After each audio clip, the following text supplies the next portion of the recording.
Hello humans, I'm the Alien Doctor, but you can call me Alien, and welcome back to another PinaCraft Season 3 video. Today is going to be a little bit different because I have not got time to make a full proper episode. So instead I wanted to do something a little bit different. So I realized at the beginning of the season I didn't really talk too much about the changes we made in Season 3. I just didn't really give too much information about PinaCraft in general in my episode 1 because I wanted to focus on what we actually got up to. So instead I'm actually going to make this video, which is going to be everything you need to know about PinaCraft Season 3. If it does well and you guys like it, then I might also make one for like every season. So like at the start of the season I'll like make an informational video like this one today. Yeah, there are also timestamps in the description. This is great if you are a new member as well, hint hint nudge nudge, because we have gotten a couple of new members recently. But yeah, as I say, unfortunately I do not have enough time to make a full video, like a normal full episode, but that's fine because we're going to do this instead. So without further ado, let's get started.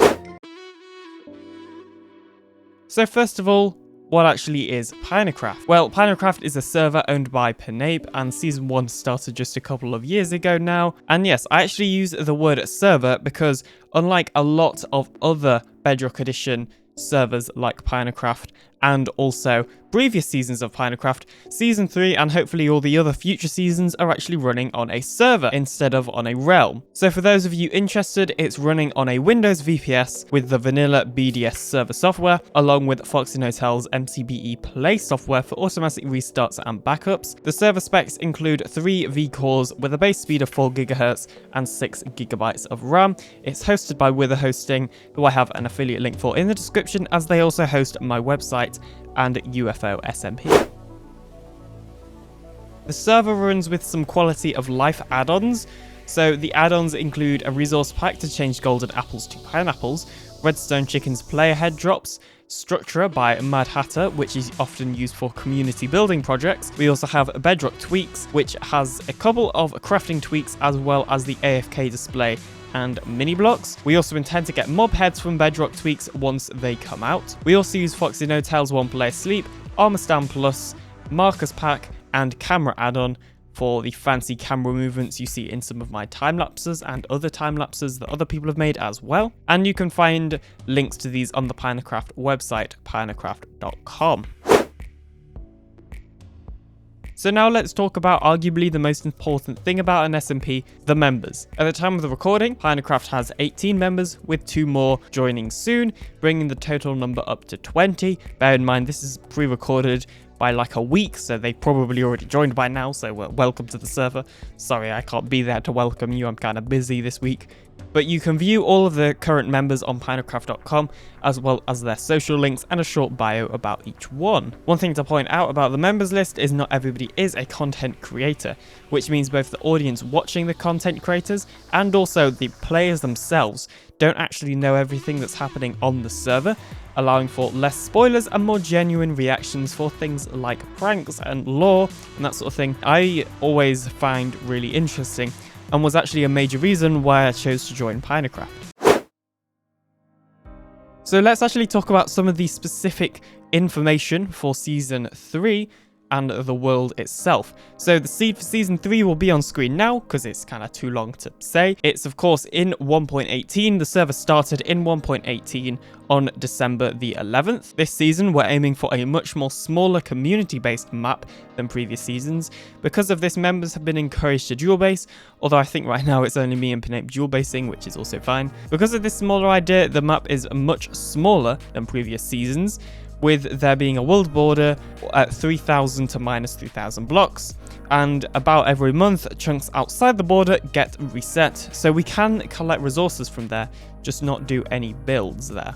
The outer end islands also get reset, so we don't have to travel far for end cities, and likewise the nether also gets reset. Speaking of the nether, at the beginning of the season, PinaCraft used a world edit tool called Amulet to lower the bedrock roof by 10 blocks for all of the area inside our border and where our nether hub is going to be. So the current plan for the nether hub is to build like a world map of the overworld, and it is kind of inspired by the Hermitcraft Season 6 nether hub. However, this idea could always change, as far as I'm aware, nobody's started construction on that yet.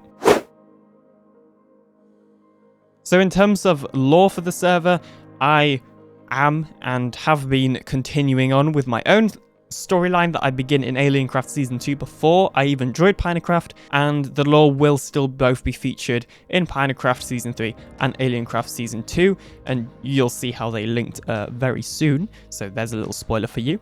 There are other members with their own lore as well. One of the major lore things include the infinity bar. To see the lore behind it, you'll have to see some videos from Froggy, Perry and Penape. So inside the PinaCraft Season 3 world, somewhere in a random loot chest, the infinity bar has been hidden. None of the members actually know which loot chest it is, so it's all a massive race. That's actually why I made the treasure hunting live stream a couple of weeks ago, because I was looking for it. Cam also has his own lore type of thing with the NUSC. I don't think any content creators actually involved with that as of yet, so anybody that isn't a member probably won't see much of that.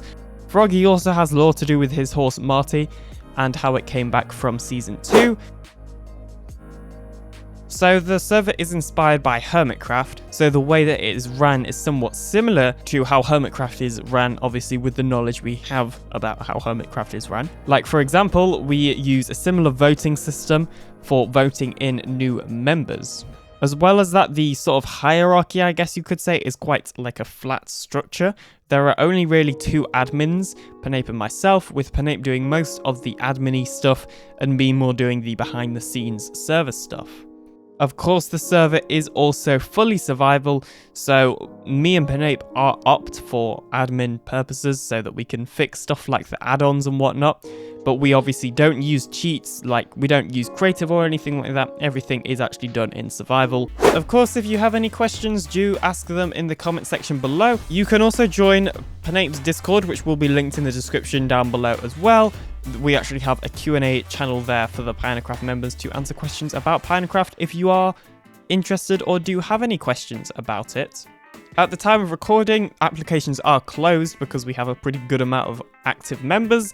However, of course, in the future, they always may be reopened, and it's likely that they will in the future be reopened, but we're not sure when. It kind of just depends on how many people stay active and that sort of thing. So other than that, that is actually going to be it for today's video. Once again, sorry that it is a little bit shorter than normal, but it's because I've been busy. But thank you ever so much for watching. I'll see you in the next episode coming very, very soon. Hopefully it's like an actual full-length episode. Bye.